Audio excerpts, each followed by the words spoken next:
The archives of galactic history stretched endlessly through the crystalline spires of New Alexandria, its quantum-locked vaults holding the collected knowledge of 1,000 civilizations.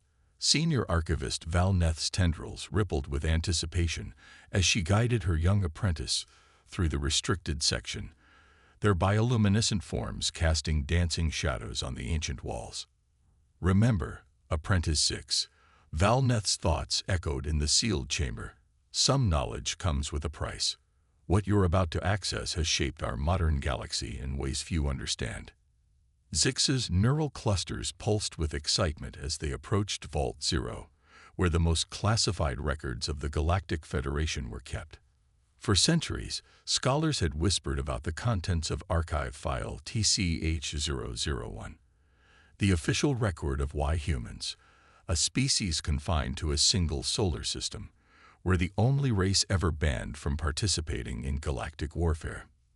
Val Neth's security clearance parted the quantum barriers like silk. Inside, a single crystalline data core floated in null gravity, its surface etched with warning glyphs in a dozen ancient languages. Before we proceed, Val Neth's thoughts carried a grave undertone. Understand that what you're about to learn challenges everything we know about warfare, technology, and the very nature of advancement itself. The data core activated, projecting a three-dimensional timeline of events. The date stamp read, Solar Year 2157. First contact with Terra. Designation, Earth. Our analysts discovered them quite by accident, Val Neth explained. A routine survey of what we thought was an uninhabited system revealed radio signals, primitive by our standards, but unmistakably artificial. The Korxian Empire claimed jurisdiction over the sector. The hologram shifted, showing a blue-green world circling an unremarkable yellow star. Earth. The Korxians were overconfident, Val Neth continued. Their initial scans showed a species barely capable of reaching their own moon. No quantum drives, no neural networks, no antimatter weapons. They didn't even have basic gravity manipulation. Zix watched as the recording showed massive Korxian warships entering the solar system, their crystalline hulls dwarfing the crude human satellites they brushed aside. The Korxian commander, Supreme Admiral Vexthor, transmitted what he considered a generous offer: immediate surrender in exchange for integration into the Empire as a protectorate species. The humans would be allowed to maintain limited autonomy while their planet's resources were harvested for the greater good of the galaxy. The hologram flickered, showing the human response. A single word transmitted in every known frequency. No. What happened next? Val Neth's thoughts grew darker, rewrote our understanding of warfare itself. The scene changed to show the first battle. Korxian warships, each capable of reducing continents to ash, moved into attack formation. But instead of panic or desperate resistance, the humans responded with silence. The Korxians detected no energy weapons powering up, no shields activating, no warships launching. They thought the humans had accepted their fate. Val Neth explained. They were wrong. The hologram showed what appeared to be debris floating in orbit, space junk, the Korxians assumed, until those pieces of junk suddenly changed course, revealing themselves as thousands of tiny, autonomous drones. Each one carried a primitive but devastating weapon, shaped nuclear charges designed to focus their entire blast wave in a single direction. The humans called it Operation Falling Stars, Val Neth continued. They had anticipated first contact might not be peaceful. For decades, they had been launching what appeared to be communication satellites. In reality, they were building a hidden defensive grid. When the Korxians arrived, they flew right into it. The hologram showed the results. Korxian ships, their advanced shields calibrated to stop energy weapons and antimatter torpedoes, were torn apart by the concentrated force of what they had dismissed as primitive atomic weapons. But that was just the beginning. Val Neth's thoughts carried a mix of horror and admiration. The humans had spent centuries preparing for war in ways we had never imagined. They didn't try to match our technology. They found ways to turn it against us. The recording showed human hackers infiltrating Korkshian neural networks through entertainment broadcasts, using the Empire's own communication protocols to deliver viruses disguised as cultural exchange data. It showed human ships deliberately venting their atmosphere to create clouds of frozen debris, turning space itself into a weapon. Every primitive technology the Korkshians had dismissed became a tool of warfare. The humans had something we had never encountered before, Valneth explained. They called it asymmetric warfare. While we had spent millennia perfecting energy weapons and quantum shields, they had spent their history fighting themselves. They understood war in ways we never had to. Zix watched in fascination as the hologram showed human ships using their own destruction as weapons, converting their reactor cores into improvised gravity wells that pulled Korkshian vessels into each other. They watched as humans turned their planet's magnetic field into a weapon, using it to redirect Korkshian energy beams back at their own ships. Within 6 months, Valneth concluded, the mighty Korkshian Empire, a civilization that had conquered 1,000 worlds over 10,000 years, surrendered to a species that couldn't even leave their own solar system. The hologram faded, leaving Zix's neural clusters pulsing with questions. But why ban them from all warfare? Surely their tactics could have been studied, countered. Valneth's form dimmed slightly. That's precisely what the Galactic Council feared. The humans didn't just win a war. They showed us that everything we thought we knew about warfare was wrong. Their victory proved that technological superiority meant nothing against sufficient creativity and determination. If their methods spread, if other species began fighting like humans, her thoughts trailed off. Every war would become a potential extinction event, Zix realized. Exactly. So we gave them a choice: remain isolated in their system, or join galactic society on one condition: they would never again participate in warfare. To our surprise, they agreed immediately. Why? Valneth's form brightened slightly.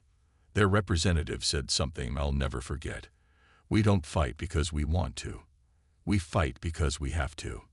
If you're offering us a galaxy at peace, we'll gladly put down our weapons. Zix absorbed this in silence, their neural clusters processing the implications. And now they serve as our most skilled diplomats and peacekeepers.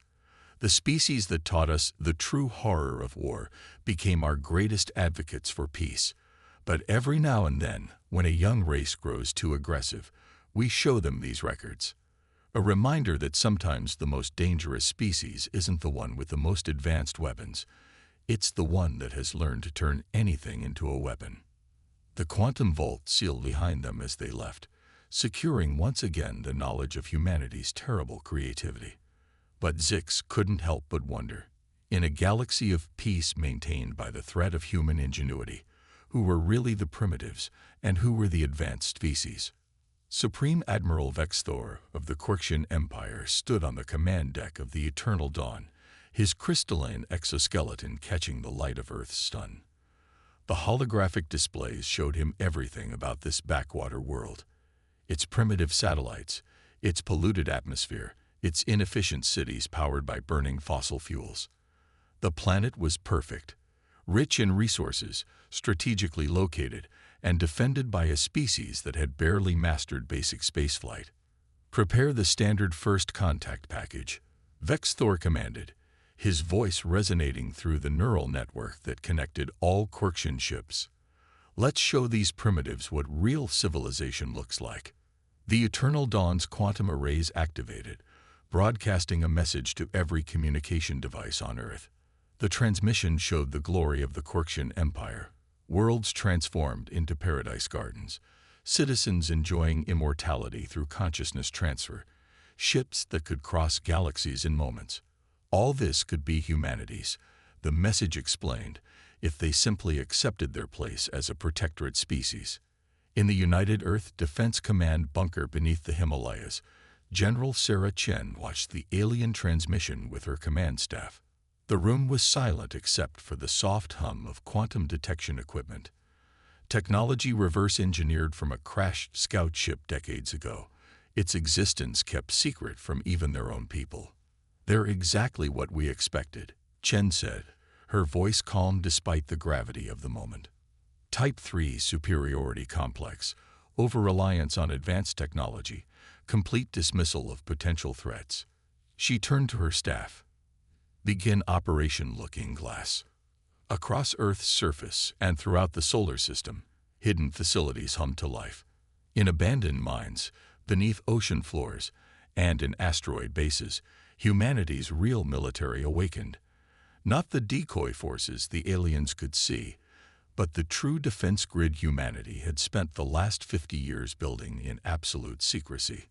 "Send our response," Chen ordered. The single-word transmission, "No," was broadcast on all frequencies. As expected, the Quirkians took it as defiance rather than what it really was, a signal to begin humanity's carefully orchestrated plan. Admiral Vexthor's crystalline features arranged themselves into what his species considered a smile. "Brave, but foolish. Begin the standard subjugation protocol. Minimal casualties. We want their infrastructure intact." The first wave of Quirkian ships moved into position, their quantum sensors scanning for any sign of resistance. They found exactly what humanity wanted them to find: outdated missile silos, primitive nuclear submarines, and aircraft that still relied on jet engines. "My lord," his second-in-command reported, "we're detecting numerous small objects in orbit. Appears to be space debris, primitive satellites, and discarded rocket stages." Vexthor dismissed it with a gesture, expected from a species this undeveloped. "Proceed with the attack pattern." In her command bunker, General Chen watched the Quirkian fleet's formation with satisfaction. "They're exactly where we want them. Execute Operation Chimera." The space debris suddenly came alive. Thousands of seemingly dead satellites oriented themselves with precision microthrusters. What appeared to be discarded rocket stages split open, revealing clusters of tungsten rods designed to penetrate even quantum-hardened hulls. Ancient weather satellites transformed into electromagnetic pulse generators. The first wave of Quirkian ships didn't even have time to register surprise. Their sensors, calibrated to detect energy weapons and antimatter warheads, completely missed the simple kinetic weapons that tore through their hulls at relativistic speeds. Their neural networks, designed to resist the most sophisticated cyber attacks, were overwhelmed by viruses hidden in what they thought were primitive radio broadcasts. "Impossible." Vexthor raged as reports of destruction flooded the neural network. "They're savages. They don't even have faster-than-light travel." "Sir," his second-in-command's thoughts carried panic, "we're detecting strange energy signatures from their moon. It appears to be moving." Chen allowed herself a small smile as humanity's greatest secret was finally revealed. The moon base wasn't just a scientific outpost, it was humanity's ultimate defensive weapon. Hidden antimatter generators, built in secret over decades, fired up. The entire moon's gravitational field could now be manipulated, turned into a weapon that no amount of advanced technology could resist. "Let's show them why you should never judge a species by their visible technology," Chen said. "Execute Operation Lunar Shield." The moon's gravitational field extended outward, carefully calculated to pull the Quirkian fleet into a killing zone while leaving Earth's defenses untouched. Ships with technology capable of crossing galaxies found themselves trapped by one of the most fundamental forces in physics, used in a way no advanced civilization had ever considered. In orbit, the battle transformed into chaos, exactly the kind of chaos humanity had spent centuries perfecting. Their ships, appearing primitive on the surface, revealed layers of hidden technology. Not the quantum drives or neural networks the Quirkians expected, but innovations born from humanity's unique approach to warfare.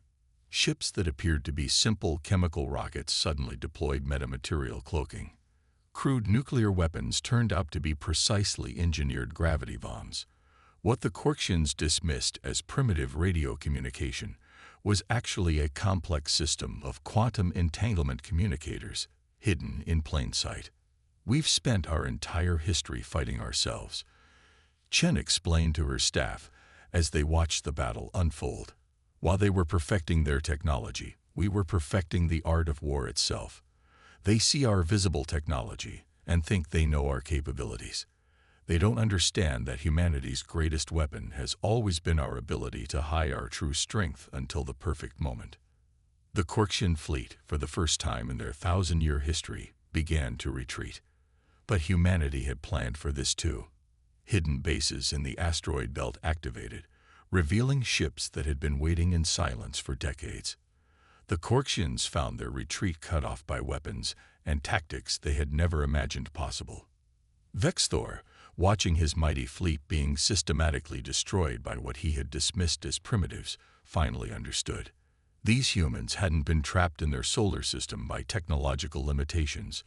They had chosen to stay, turning their entire system into a fortress while appearing vulnerable. Every piece of primitive technology was part of a complex deception designed to make advanced civilizations underestimate humanity until it was too late. "Send the surrender signal," he ordered, his crystalline form dimming in defeat. "And add a warning. The humans. They're not what we thought. They're not primitives playing with technology. They're warriors who have turned deception itself into an art form." As the surrender transmissions echoed through space, General Chen turned to her staff. "Phase 1 is complete," she said. "Now comes the hard part, convincing the galaxy that we're not a threat to them all." The Korxian High Command gathered in their strategic center on Crystallis Prime, their crystalline forms pulsing with agitation as they reviewed the disaster of their first assault on Earth. Supreme Archon Zixtal, leader of the Empire's military forces for 3 centuries, studied the battle recordings with growing concern. How did we lose an entire fleet to a species that hasn't even colonized their own system? He demanded, his crystalline structure vibrating with barely contained rage.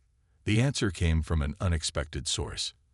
Dr. K'tal, the Empire's leading xenanthropologist, stepped forward. "Because, Supreme Archon, we made the mistake of judging them by our standards. Look at their history." The holographic display shifted, showing centuries of human warfare. While we evolved through unity and technological advancement, they evolved through conflict. Every human innovation, every technological breakthrough, came from their constant state of competition and warfare. In Earth orbit, humanity was demonstrating this truth with devastating effectiveness. The second Korxian fleet, 10 times larger than the first, found itself facing an enemy that seemed to weaponize reality itself. General Chen's voice echoed through the United Earth Defense Network. "Execute Operation Black Mirror." What appeared to be simple communication satellites suddenly revealed their true purpose. Each one generated a precise gravitational lens, bending light around human ships while reflecting false images back at the Korxian fleet. Their advanced targeting systems, unable to distinguish real ships from gravitational mirages, fired uselessly at empty space. But the humans weren't just hiding, they were hunting. Ships painted with light-absorbing metamaterials slipped through the chaos, their hulls covered in what appeared to be solar panels. The Korxians dismissed them as primitive power systems until the panels suddenly rotated, revealing themselves as arrays of shaped electromagnetic pulse generators. Interesting fact about crystalline-based neural networks. Chen commented as she watched the Korxian ships lose control, their crews temporarily disconnected from their vessels' systems.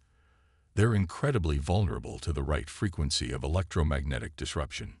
The Korxians adapted, switching to backup organic control systems. But the humans had anticipated this too. Hidden platforms in the asteroid belt activated, broadcasting signals that exactly matched the frequency of Korxian neural communication. In the confusion, entire squadrons of ships received conflicting commands, some firing on their own allies. "Sir," a Korxian commander transmitted to the High Command, "they're not just fighting us. They're learning from us. Every tactic we use, they analyze and turn against us within hours." He was right. Human quantum computers, hidden in underground bunkers, processed battle data in real time.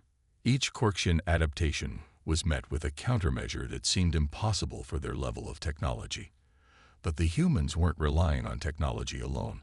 They were combining simple physics with devastating creativity. The turning point came at what would later be called the Battle of the Jogian Moons.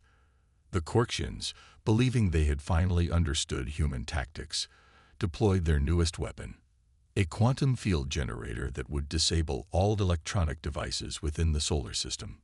General Chen's response shocked even her own commanders. Shut everything down. Every human ship, satellite, and weapons platform went dark. The Korksians celebrated, believing they had finally neutralized Earth's defenses. Then they noticed something strange about the disabled human fleet. The ships were still moving, but not under power. They were falling, using the complex gravitational interactions of Jupiter's moons in ways that defied conventional space combat doctrine. The beautiful thing about gravity, Chen explained to her staff, is that it works whether you have power or not. Our ancestors calculated these orbital mechanics with pencil and paper. No quantum computers needed. The powerless human ships, guided by precisely calculated trajectories, fell through space like a cosmic ballet. Each ship's path had been plotted months in advance, using the gravity of Jupiter's moons to accelerate them to devastating speeds. When the Korksians finally realized what was happening, it was too late. Their ships, clustered together to maximize their quantum field's effect, made perfect targets for the kinetic impacts. But humanity's greatest weapon wasn't their technology, hidden or otherwise. It was their ability to think in ways that no other species could predict. Deploy the cleanup crews, Chen ordered as the last Korksian ships retreated. Across the solar system, specially designed ships began collecting debris from the battles. But they weren't just cleaning up. They were gathering resources. Every piece of destroyed Korksian technology was analyzed, understood, and repurposed. In the Korksian High Command, Dr. Kittel made one final observation. They're not just defeating us. They're using this war to advance their technology by centuries. Every battle teaches them more about our capabilities, and they adapt faster than we can prevent it. Supreme Archon Zixtal, watching another fleet retreat from what should have been an easy conquest, finally understood the true danger. They're not primitive at all, are they? This entire time, their apparent technological limitations were a choice, a way to develop different solutions, to think in ways we never had to. The holographic display showed the solar system now, transformed into a fortress that combined primitive physics with advanced technology in ways that defied conventional military doctrine. Human ships moved with impossible precision, using gravitational slingshots and electromagnetic fields in combination with captured Korksian technology. Their weapons ranged from simple kinetic impactors to reprogrammed quantum devices, all integrated into a defense network that seemed to evolve with each passing hour. We're not losing to their technology, Zixtal realized. We're losing to their imagination. As the Korksian Empire prepared its final desperate assault, they failed to realize that humanity had already won, not through superior firepower or advanced technology, but through their unique ability to turn everything, even their own limitations, into advantages that no one could have predicted.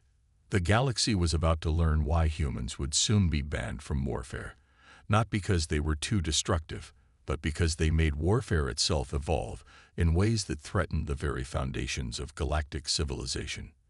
The Grand Chamber of the Galactic Council had never been this crowded. Representatives from over 10,000 civilizations gathered in the vast crystalline arena, their varied forms creating a living tapestry of evolutionary diversity. At the center, the High Council, the 12 oldest and most advanced species in known space, prepared to address an unprecedented crisis. The Korksian Empire, a founding member of the Council and one of the most militarily advanced civilizations in the galaxy, had just formally surrendered to a species that hadn't even achieved faster-than-light travel. High Counselor Etheria of the Luminous Collective, her form a shifting pattern of pure energy, spoke first. We face a fundamental threat to galactic stability. The humans haven't merely defeated the Korksians. They demonstrated warfare techniques that render our entire understanding of military doctrine obsolete. The chamber's quantum displays activated, showing battle footage from the Sol system. The assembled representatives watched in silence as human ships, using technology that should have been centuries behind galactic standards, systematically dismantled one of the most powerful fleets ever assembled. "Observer, step forward," Aetheria commanded. A tall, silver-skinned figure moved to the center of the chamber. Dr. Xylith, the Council's foremost expert on emerging civilizations, had been secretly monitoring Earth for decades. "Honored Council, what we witnessed in the Sol system wasn't just a military victory. It was the emergence of a completely new form of warfare." The displays shifted, showing specific examples. Human ships using gravity as a weapon. Primitive nuclear devices reconfigured into precise quantum field disruptors. Simple radio waves carrying complex mimetic viruses that could corrupt even the most advanced AI systems. "The humans," Kylith continued, "don't think about warfare the way we do. Where we see technological limitations, they see opportunities. Where we follow established military doctrine, they create new rules entirely. But most importantly, they learn at a rate that defies all our models of species development." New footage appeared, showing how human ships adapted Corksian technology mid-battle, turning captured weapons against their creators in ways their designers had never imagined possible. Within 6 months, Xylith reported, they advanced their understanding of quantum mechanics by approximately 3 centuries. Not through research and development, but through practical combat application. They don't just copy technology, they reimagine its fundamental principles. The council chamber erupted in concerned murmurs. A species that could advance so rapidly through conflict posed an existential threat to galactic stability. High Counselor Scarith of the Silicum Consciousness, their crystalline form pulsing with worried energy, raised the crucial question: what happens when they develop faster than light travel? When they can bring their unique approach to warfare beyond their solar system? Dr. Xylith's response chilled the chamber to silence. They already have. Analysis of recent battles shows they've reverse-engineered Corksian quantum drive technology. They're currently building their first FTL-capable warships, incorporating innovations our scientists don't even understand yet. The displays showed human engineers taking apart captured Corksian drives, not just copying them, but improving them in ways that seemed to violate known physics. They were combining quantum mechanics with what they called analog systems, purely mechanical solutions that worked even when advanced technology failed. "We have perhaps 3 standard months," Xylith concluded, "before they achieve independent FTL capability. Once that happens, no force in the galaxy will be able to contain them." High Counselor Aetheria's form flickered with decision. "Then we must act now." Options. The debate that followed was the longest in Council history. Some argued for immediate military action, a united galactic fleet to contain the humans in their system. Others suggested diplomatic isolation, cutting off all contact with Earth. But it was First Speaker Lyra of the Accord of Ancient Species who proposed the solution that would change galactic history. Her crystalline form, ancient even by Council standards, sparkled as she addressed the chamber. "We're approaching this wrong," she said. "We're seeing humans as a threat because they excel at warfare. But examine their history closer. They don't fight because they love war. They fight because they believe they have to. What if we offer them an alternative?" The displays shifted again, showing human cultural archives. Their art, their literature, their dreams of peaceful exploration. Despite their martial prowess, humans consistently imagined futures without war. "I propose a unique solution," Lyra continued. "We offer them full membership in the Galactic Council, with all its benefits and protections on one condition. They agree to never again participate in warfare. Their innovative capacity would be redirected toward peaceful pursuits, their protective instincts toward peacekeeping rather than combat." The chamber erupted in surprised discussion. It was unprecedented, offering a pre-FTL species full council membership. But these were unprecedented times. And if they refuse? someone asked. Then we will have proven their worst fears correct, Lyra replied. And we will face an enemy that we made inevitable through our own actions. The vote was unanimous. A delegation would be sent to Earth with the offer: join galactic civilization as equals, with the sole restriction that humans would be forever banned from participating in warfare.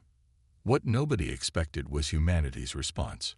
General Chen, speaking for the United Earth government, didn't even need to consult with her superiors. Finally, she said to the stunned delegation, someone who understands, "We didn't build our defenses because we wanted to fight. We built them because we were afraid we'd have to. If you're offering us a galaxy at peace, where we never have to demonstrate our combat capabilities again, we accept without hesitation." As the council session concluded, Dr. Tyleth made one final observation. Perhaps this is why they're so dangerous in war, because they want peace so badly, they'll do anything to end a conflict decisively. By banning them from warfare, we're not containing a threat. We're helping them become what they always wanted to be. The Galactic Council had faced many crises in its long history, but never had a solution felt so much like a beginning rather than an end. Humanity would transform the galaxy, not through war, as everyone had feared, but through the same creativity and determination that had made them so formidable in combat. The age of human warfare was over. The age of human peace was about to begin. 3 centuries after the Korkshan War, the Galactic Peace Museum floated in high orbit above Earth, its crystalline walls containing artifacts from what many now called the Last War. Junior Archivist Zix stood before the central exhibit, a preserved bridge of the Eternal Dawn, the first Korkshan ship to enter Sol's system. "Fascinating, isn't it?" a voice said behind them. Zix turned to find a human woman in the silver robes of a senior peacekeeper. Ambassador Sarah Chen Martinez, great-granddaughter of the legendary General Chen, smiled at the young archivist's surprise. "I often come here," she continued, "to remind myself of how close we came to becoming exactly what the galaxy feared, a species that excelled at warfare above all else." The museum's quantum displays activated, showing scenes not of battle, but of what came after. Humans, freed from the need to maintain military readiness, had redirected their innovative spirit toward peaceful pursuits.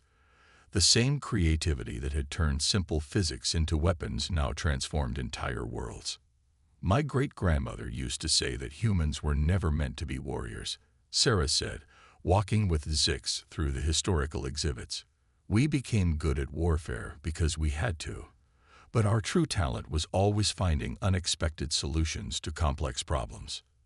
The displays showed human innovations that had transformed galactic society.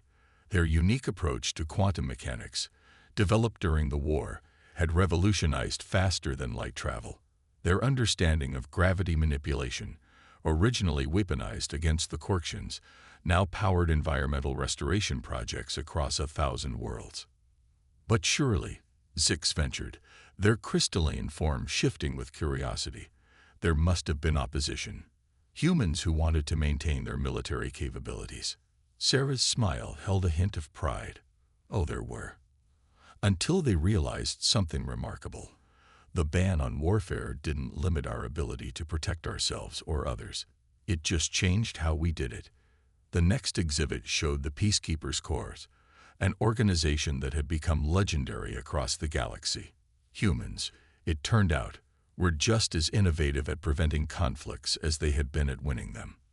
"We took everything we learned about warfare," Sarah explained, "and inverted it. Instead of finding ways to win battles, we found ways to make battles unnecessary. Our understanding of strategy, our ability to think unconventionally, it all translated perfectly to peacekeeping." The displays showed human peacekeepers in action. They didn't carry weapons. They didn't need to. Their ships, designed with the same principles that had once defeated the Korkshan Empire, could neutralize entire battle fleets without firing a shot. Gravity manipulation technology redirected weapons fire harmlessly into space.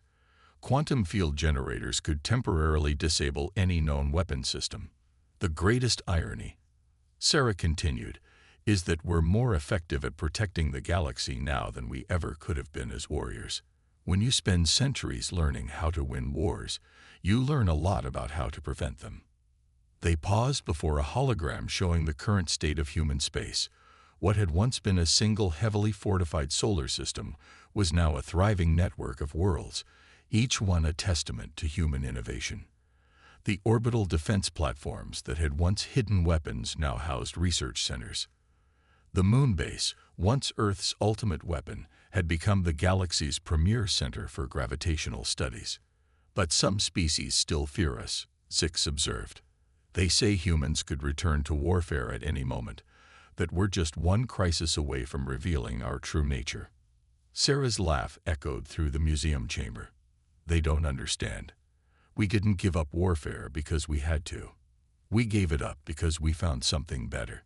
The same drive that made us exceptional warriors makes us exceptional peacekeepers. The only difference is, this role actually makes us happy.